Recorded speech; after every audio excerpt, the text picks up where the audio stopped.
Have you ever stopped to think why the wisest people you know are rarely on social media? Why those who possess true wisdom seem to be increasingly distancing themselves from the digital world that dominates our lives? There's a profound and disturbing reason behind this phenomenon, and it points to a transformation that could irreversibly change what it means to be human. In 2026, something extraordinary and at the same time hauntingly dangerous will happen. It won't be a single event, but the culmination of a process already underway, silently reshaping the very nature of human wisdom and determining who will have access to it in the future. What I'm about to share with you may sound like science fiction, but it's based on trends we can observe today, patterns that are accelerating exponentially and pointing toward a reality where traditional wisdom becomes not only obsolete, but potentially dangerous for those who insist on maintaining it. For millennia, human wisdom was built through a slow and deliberate process. The elders of a tribe, Greek philosophers, Zen masters, great thinkers of the Enlightenment, they all had something in common: time. Time to observe, reflect, contemplate the complexities of human existence and distill them into lasting insights.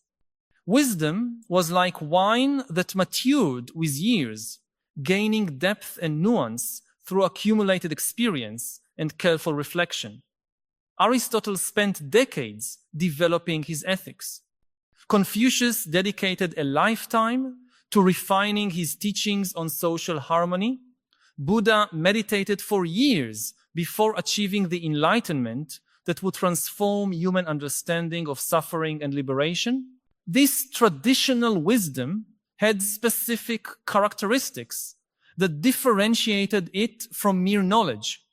It was integrated, holistic, tempered by emotional and spiritual experience, and fundamentally focused on human well-being in its totality. The wise didn't just know facts, they understood connections, recognized deep patterns in human nature and the cosmos, and were capable of offering guidance that transcended the specific circumstances of their time and place. They were like living libraries of practical wisdom, capable of navigating both emotional storms and the most complex moral dilemmas. But something fundamental changed in the last 50 years, and this change has accelerated dramatically in the last decade. The speed with which we process information, the amount of data we consume daily, and especially the fragmented nature of our attention have created an environment where traditional wisdom not only becomes difficult to cultivate, but begins to seem inadequate for the challenges of our time. When you open your smartphone in the morning, you're bombarded by hundreds of pieces of information competing for your attention.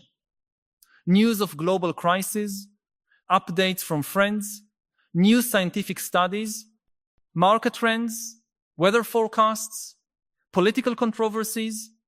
Each fragment of information comes with its own emotional urgency, its own demand for an immediate response. How can anyone in this environment develop the kind of serene and integrated perspective that characterized the great sages of the past?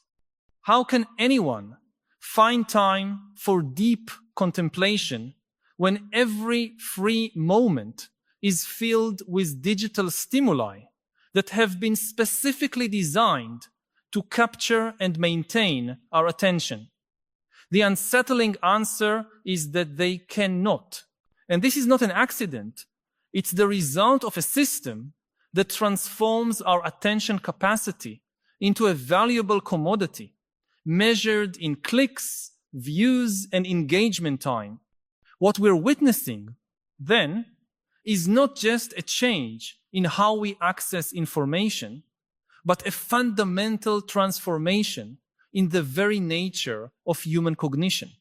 The wisest people we know intuitively feel that something precious is being lost in this transition, and many of them are making a conscious choice to distance themselves from digital environments that fragment attention and make deep reflection impossible. They are becoming, in a way, an endangered species, not because they die physically, but because the cultural environment in which their wisdom can flourish is rapidly disappearing. It's as if we were witnessing the last generation of craftsmen in an era of mass production, or the last oral storytellers in a civilization that had become completely literate. There's something irretrievable that's lost in the transition, even if the benefits of the new form are undeniable. Now, in 2026, we reach a crucial tipping point.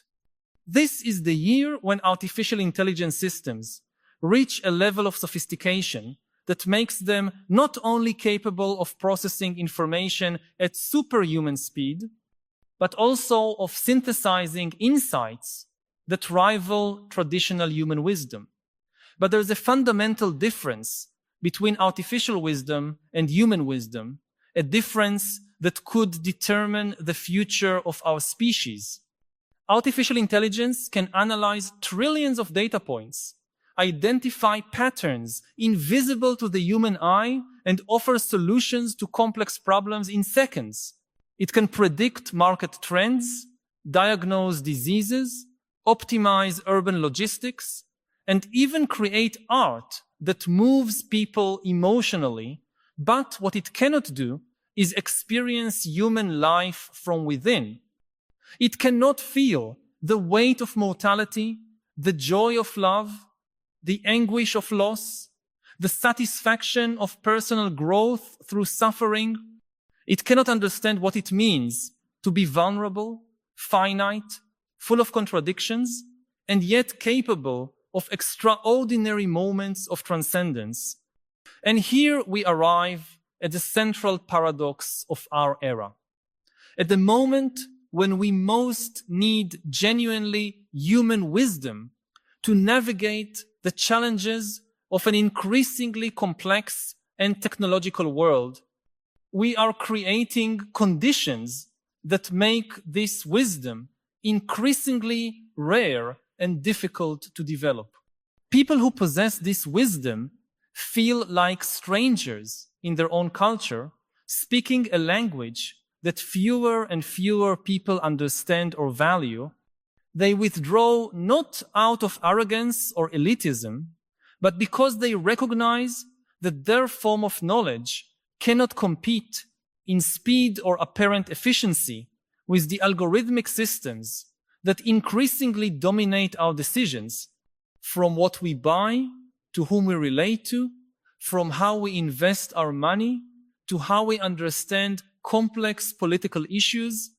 The year 2026 also marks the moment when an entire generation that grew up entirely in the digital era reaches intellectual and emotional maturity. These are people who have never known a world where immediate access to information wasn't taken for granted, where patience for slow learning processes wasn't constantly tested by faster and apparently more efficient alternatives. For this generation, the idea of spending years developing wisdom through contemplation and direct experience seems not only antiquated, but potentially counterproductive. Why struggle to develop intuition when algorithms can offer more accurate insights? Why invest time in self-knowledge when applications can monitor and optimize our mood, productivity, and relationships? Why seek meaning through traditional spiritual practices when virtual realities can offer transcendent experiences on demand? But the question we must ask ourselves is, what do we lose in this trade?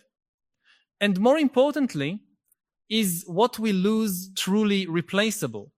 Traditional human wisdom is not just a slower way of processing information, it's a fundamentally different way of being in the world. It emerges from the integration of thought, feeling, body, and spirit over years of consciously lived life.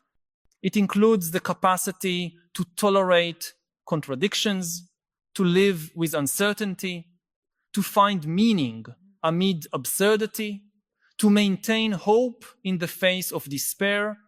It includes what we might call emotional wisdom, the ability to read the subtleties of human interactions, to understand undeclared motivations, to offer exactly the kind of support a person needs in a specific moment of vulnerability.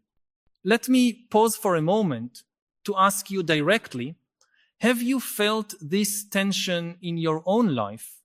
This sense that despite having access to more information than any previous generation, you sometimes feel less wise, less capable of making important decisions with confidence? Have you noticed how difficult it is to maintain focus on a deep line of thought when your brain has been trained to expect constant stimulation? I know many of us experience this internal fragmentation, but we rarely talk about it. Perhaps out of fear of seeming nostalgic or averse to progress in a culture that celebrates technological innovation as synonymous with human advancement. But your concerns about this transformation are valid and shared by more people than you imagine. If this dilemma resonates with you, share in the comments, I feel I'm losing wisdom when. Your honest reflection can help others recognize that they are not alone in this struggle to preserve something deeply human in an era of algorithmic optimization. What makes 2026 particularly significant is that this is also the year when we begin to see the long-term consequences of decisions that are being made now, at this moment, by algorithms that optimize for short-term metrics. We are creating a world where efficiency is valued over wisdom, where speed is more important than depth, where predictability is preferable to genuine creativity. The artificial intelligence systems being trained today on data representing our collective behavior will learn to reinforce exactly the patterns that are causing our alienation from traditional wisdom. They will become increasingly better at offering us what we want in the moment, but increasingly less capable of helping us discover what we truly need for a full and meaningful life. It's important to understand that I'm not advocating for a romantic return to the past or rejecting the genuine benefits of technology. Artificial intelligence can solve important problems, from discovering new medicines to optimizing energy systems that combat climate change. What I'm questioning is whether we can integrate these powerful tools in a way that preserves and even cultivates the deeper dimensions of human experience. Can we create technologies that amplify our wisdom instead of replacing it? Can we design systems that strengthen our capacity for deep reflection instead of fragmenting our attention? Can we develop artificial intelligence that helps us become wiser, instead of making us dependent on its efficiency. The central issue is that wisdom is not just a form of knowledge, it's a way of being. It involves the capacity to live consciously with the great questions of human existence. How should we treat each other? What constitutes a well-lived life? How do we find meaning in a universe that seems indifferent to our individual fate? How do we balance our personal needs with our responsibilities to future generations? These are not technical questions that can be solved through more data or more sophisticated algorithms. They are existential dilemmas that require the kind of wisdom that can only emerge from the integration of experience, reflection, compassion, and time. What we risk losing in 2026 is not just wise individuals, but an entire tradition of cultivating wisdom as a social good. For thousands of years, human societies developed institutions, practices, and communities dedicated to nurturing and transmitting wisdom from generation to generation. Monasteries, universities, circles of elders, mentorship traditions, contemplative practices, all these social structures existed to ensure that the accumulated wisdom of a culture could be preserved, refined, and passed on. But these institutions operate on timescales that seem incompatible with the pace of contemporary technological change. They require stability, continuity, patience, all increasingly difficult to maintain in a world of constant disruption. Consider for a moment the type of person who traditionally became a respected sage in their community. Often, it was someone who had lived long enough to see recurring patterns in human nature, who had faced great personal challenges and emerged with greater understanding and compassion, who had devoted significant time to reflection on the great questions of life, and who had developed the capacity to offer perspective and guidance in times of crisis or confusion. These people became valuable resources for their communities precisely because their wisdom had been tested and refined through decades of lived experience. But now imagine trying to develop this kind of wisdom in an environment where the basic conditions of human life change radically every few years, where skills that took a lifetime to master become obsolete before they can be fully developed, where accumulated experience may seem irrelevant to challenges that never existed before, where the speed of change is so rapid that careful reflection may seem like a luxury we cannot afford. In such an environment, traditional wisdom not only becomes more difficult to develop, it may seem counterproductive, a slow and inefficient form of thinking that prevents us from quickly adapting to new realities. And here we arrive at one of the deepest ironies of our current situation. At the moment when we most need wisdom to navigate the unprecedented complexity of our technological world, we are creating conditions that systematically disfavor its development. It's as if we were cutting down the oldest trees in a forest exactly when we most need their shade and stability. People who could become the next great sources of human wisdom are being channeled into careers that prioritize rapid innovation over deep reflection, short-term optimization over long-term perspective, technical specialization over holistic understanding. The year 2026, therefore, represents not just a technological turning point, but a moment of civilizational choice. We can consciously choose to preserve and cultivate spaces for the development of human wisdom, even while embracing the benefits of artificial intelligence. Or we can allow the current dynamic to continue, leading to a world where algorithmic efficiency gradually replaces human depth in almost all areas of life. The first option requires deliberate effort and perhaps sacrifices in terms of short-term efficiency.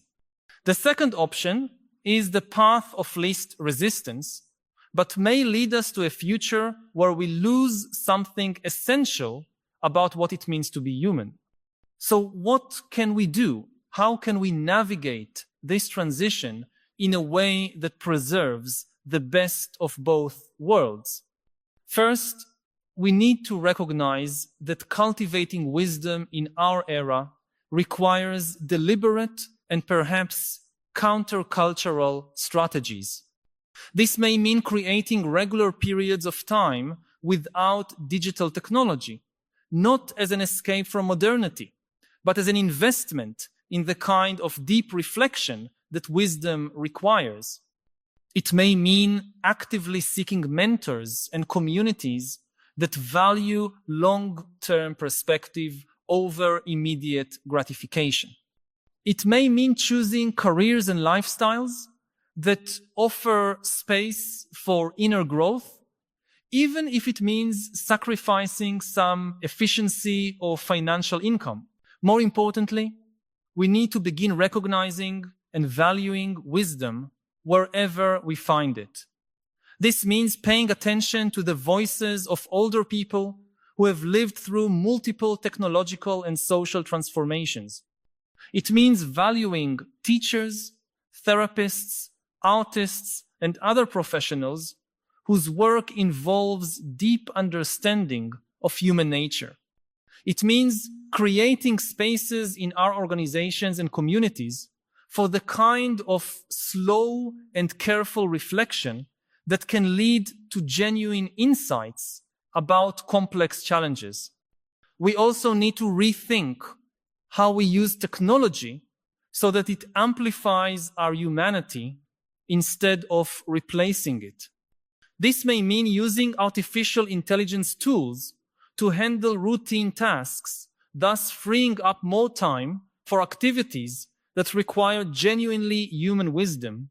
It may mean designing technological interfaces that encourage deep reflection instead of impulsive responses. It may mean creating algorithms that expose us to diverse perspectives and challenge our assumptions instead of simply reinforcing our existing biases.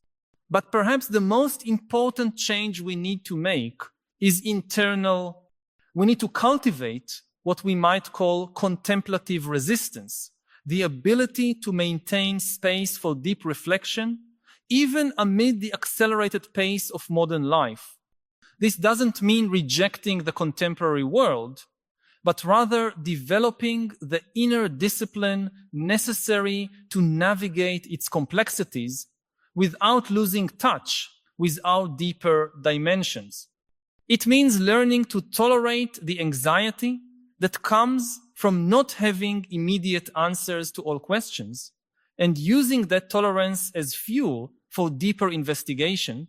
The future of human wisdom is not predetermined. The trends we observe today, however powerful they may be, can still be influenced by our conscious choices.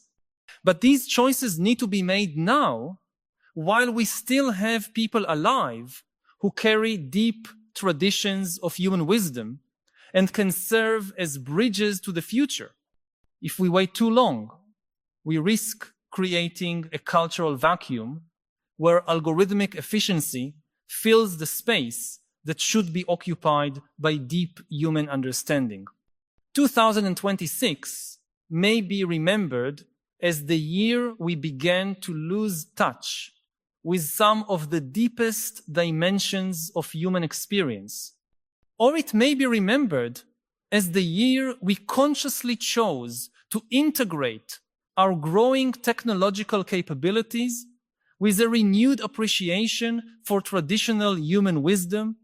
The difference between these two futures lies in the choices we make today, the priorities we establish now, the attention we give to voices that still carry echoes of older and perhaps deeper traditions of human understanding. The question is not whether we should embrace artificial intelligence or reject it, but rather how we can integrate it in a way that strengthens rather than weakens our fundamental humanity. How we can use these powerful tools to create more space for the qualities that make us truly human, our capacity for compassion, our search for meaning, our ability to find beauty amid complexity, our need for authentic connection with other human beings. If these reflections have touched on something you've been feeling, but perhaps haven't found words to express, know that you are not alone. By joining us in this ongoing conversation, you will connect with a growing community of people who share your concerns and your desire for a deeper understanding of the philosophical challenges of our time. Each week, we meet here to explore together the great questions that define our era and to seek not just understanding, but also wiser ways of living amid the transformations we are witnessing. This is not just a discussion space, but a community dedicated to collective growth and the preservation of what is most precious in our human experience. Subscribe so we can continue this essential conversation about how to live with more wisdom and purpose in a world that often leaves us disoriented, and so we can together resist the temptation to trade our deep humanity for superficial efficiency. What will happen in 2026 is not yet written. The future of human wisdom is still in our hands, but only if we consciously choose to protect it, cultivate it, and integrate it with the realities of our technological world. Only if we recognize that some things cannot be optimized or automated without being fundamentally altered or lost. Only if we have the courage to resist the seduction of ease in favor of depth, speed in favor of wisdom, efficiency in favor of humanity. The first time I truly understood the magnitude of this transformation was in a conversation with a university philosophy professor who had decided to retire early. He told me something that haunts me to this day. My students still ask humanity's great questions, but they want answers in tweet format. They seek wisdom as if it were an application they could download and use instantly. This observation perfectly captures the dilemma we face. We haven't lost our thirst for deep understanding, but we've changed our expectation of how this understanding should be delivered. We want instant wisdom, wisdom on demand, as if thousands of years of human contemplation could be compressed into efficient algorithms.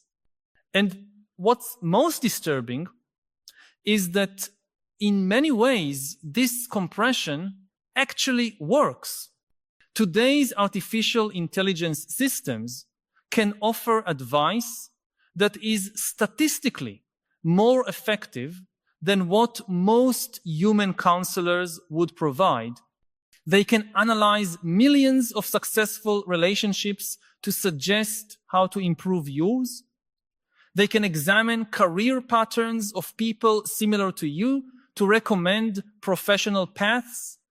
They can even synthesize insights from thousands of meditation traditions to create personalized mindfulness practices. In terms of measurable results, these systems often outperform traditional human guidance. But there is something subtle and deeply important that gets lost in this translation.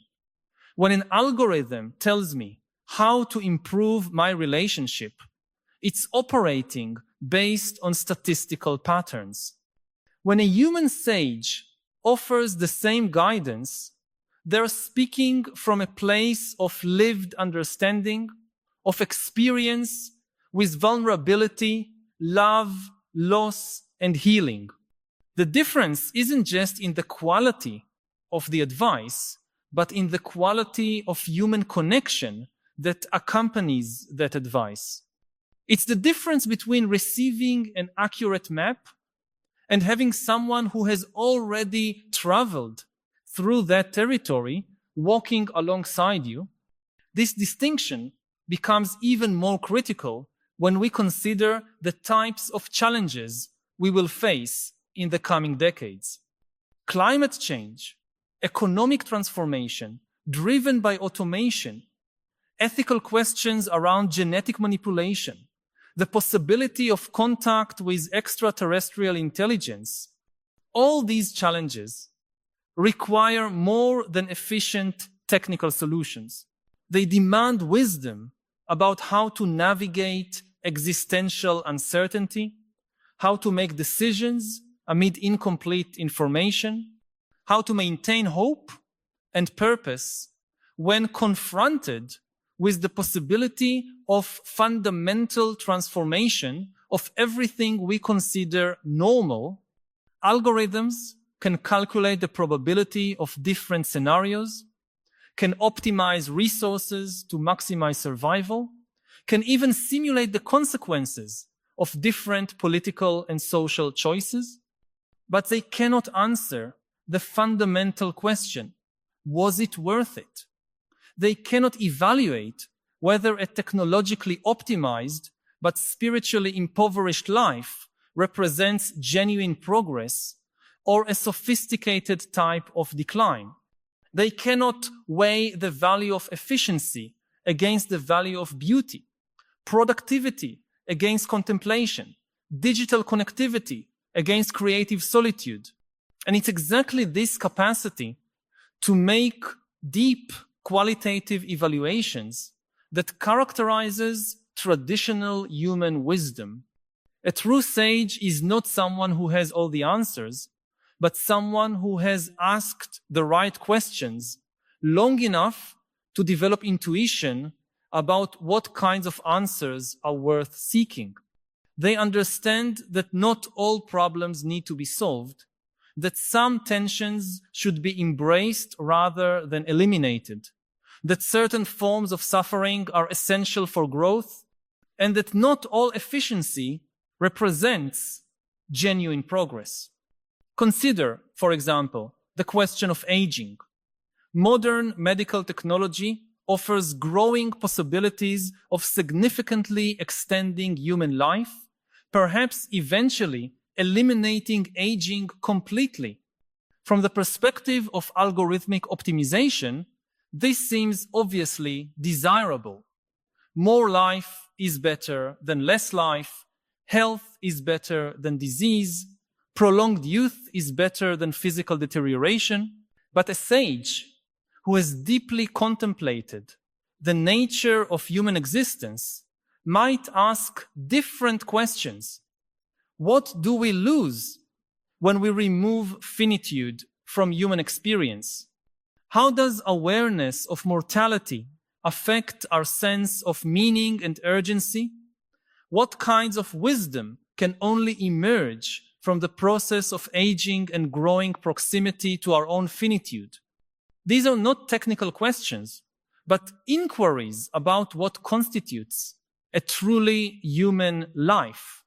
Artificial intelligence can process data about longevity, can identify the biological mechanisms of aging, can even calculate the economic and social implications of populations that live much longer, but it cannot experience what it means to face one's own mortality. Cannot feel how this confrontation transforms our perspective on what truly matters, cannot understand how gradual acceptance of our limitations can open doors to deeper types of peace and wisdom. This gap between algorithmic efficiency and existential wisdom manifests even more dramatically when we consider questions related to purpose and meaning. Artificial intelligence systems can analyze millions of biographies to identify common patterns in lives that people consider meaningful. They can catalog the activities, relationships, and achievements that most strongly correlate with feelings of satisfaction and purpose. They can even personalize recommendations based on your specific psychological profile, suggesting paths that will likely lead to a life you'll consider well-lived. But meaning is not something that can be optimized from the outside in. It emerges from the unique interaction between our particular circumstances, our personal history, our deepest values, and our capacity to find purpose amid the limitations and contradictions of our specific situation. Two people can follow statistically similar life paths and find completely different levels of satisfaction and meaning, not due to differences in efficiency or optimization, but because of subtle differences in how they relate to their experiences, how they interpret their challenges, and how they integrate their experiences into a coherent narrative about who they are and why they're here. And here we touch on another crucial aspect of traditional wisdom that is at risk. Its fundamentally relational nature. Wisdom is not just a set of insights that a person develops in isolation. It emerges and is refined through deep relationships with other human beings. The great sages of history invariably had communities of disciples, colleagues, friends, and even adversaries who challenged their thinking and helped them refine their understanding. Wisdom is in part a social phenomenon, requiring the kind of prolonged and vulnerable dialogue that is only possible between human beings who know and trust each other deeply. But our contemporary digital culture, for all its apparent connections, makes it increasingly difficult to develop the kind of relationships that nurture wisdom.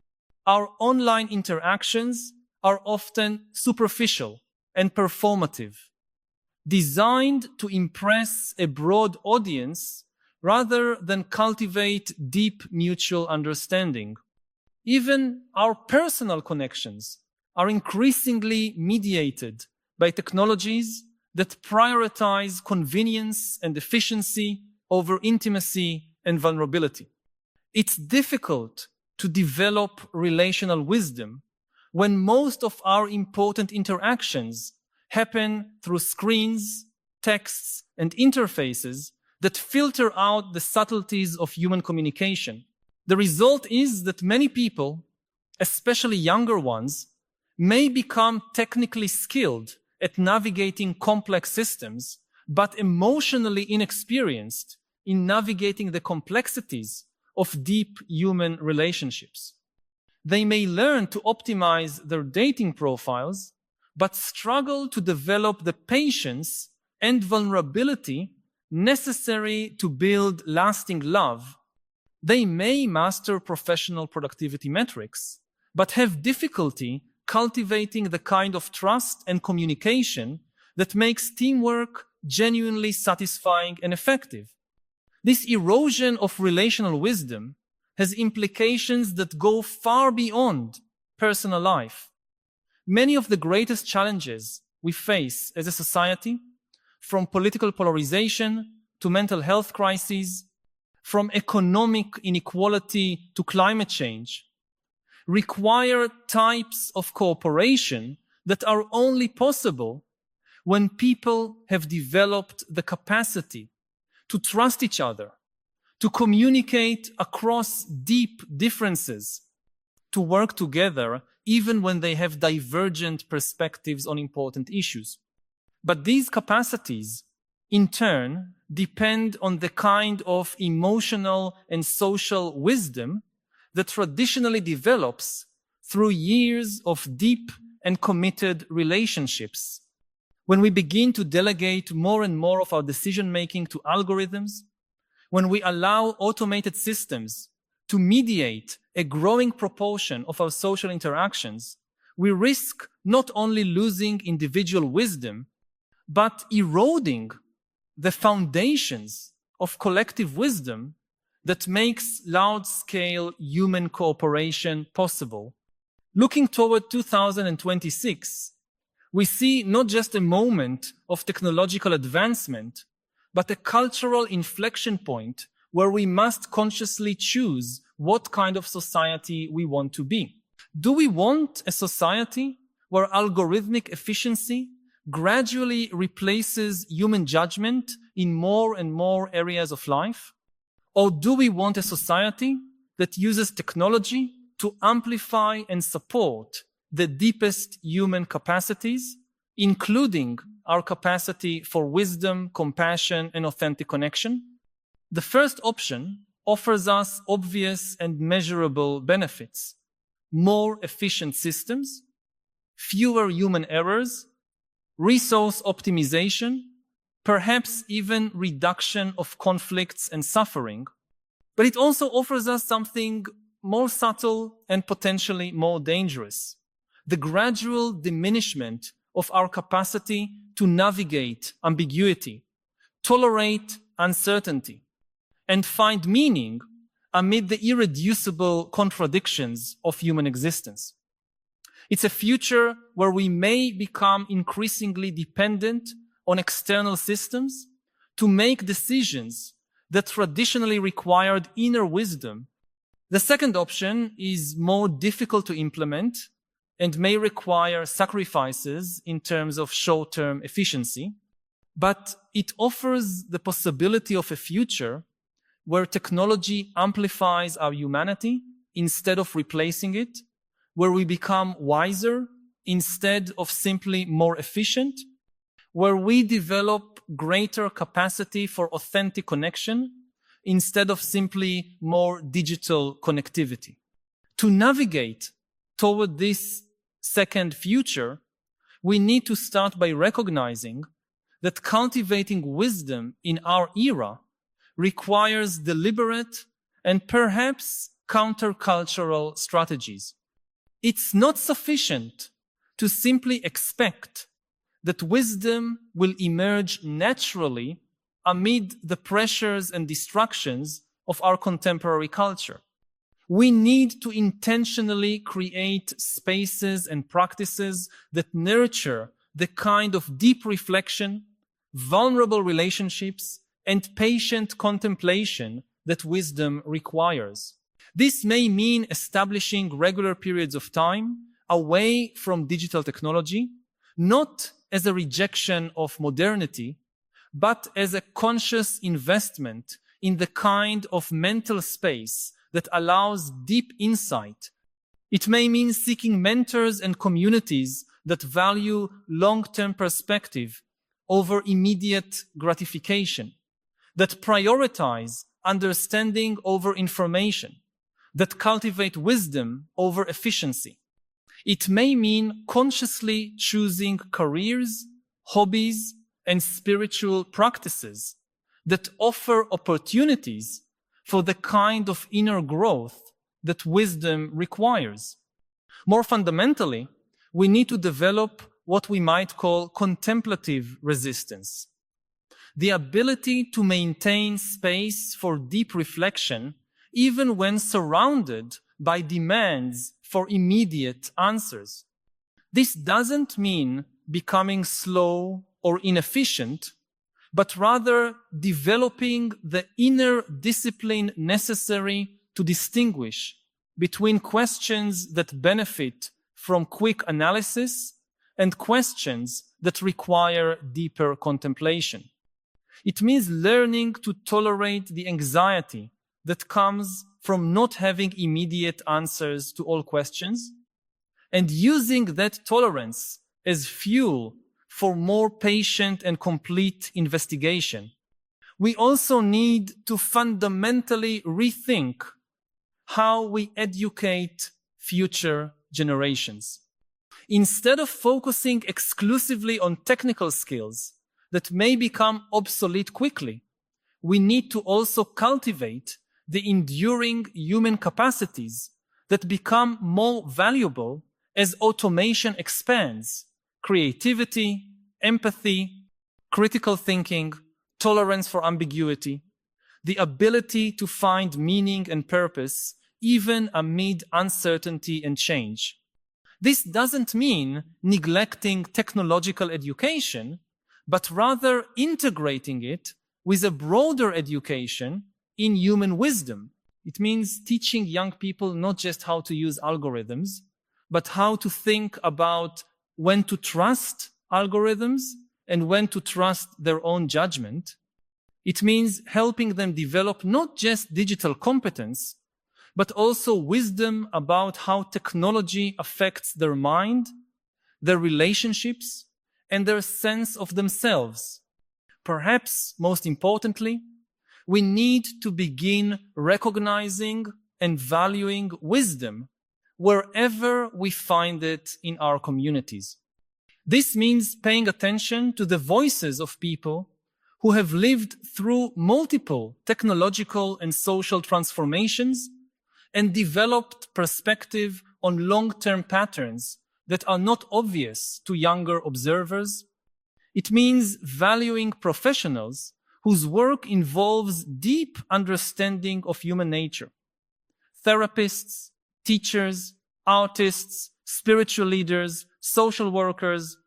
It means creating spaces in our organizations and communities for the kind of deliberate reflection that can lead to genuine insights about complex challenges. And we need to use technology more intelligently and intentionally. Instead of allowing algorithms to gradually take over more decisions in our lives, we can use artificial intelligence to handle routine tasks, thus freeing up more time and mental energy for activities that require genuinely human wisdom. We can design technological interfaces that encourage deep reflection instead of impulsive responses. We can create systems that expose us to diverse perspectives and challenge our assumptions instead of simply reinforcing our existing biases. But perhaps the most important change we need to make is internal. We need to develop what we might call wisdom, about wisdom, understanding about when our human perspective is more valuable than efficient algorithms, and when algorithms can genuinely help us make better decisions. This requires a sophisticated form of discernment that neither rejects technology nor surrenders completely to it, but consciously navigates between its capabilities and limitations. Looking to the future, 2026 may mark the beginning of a new era in the relationship between humanity and technology. It may be the year we collectively recognize that our greatest achievement as a species will not be creating machines that think like us, but developing sufficient wisdom to use these machines in ways that help us become more fully human. It may be the moment when we consciously choose to preserve and cultivate the deepest dimensions of our experience, even while embracing tools that can amplify our capabilities. If these reflections on the future of human wisdom have resonated with your own concerns about the world we are creating, I invite you to join a community of people who refuse to accept that technological progress must come at the expense of human depth. By subscribing to the channel, you will have weekly access to explorations of these fundamental questions that define our epoch, and you will connect with others who share your conviction that we can embrace the future without abandoning what is most precious in our past. This is not a journey any of us can make alone, but together we can cultivate the wisdom necessary to navigate the extraordinary transformations that lie ahead.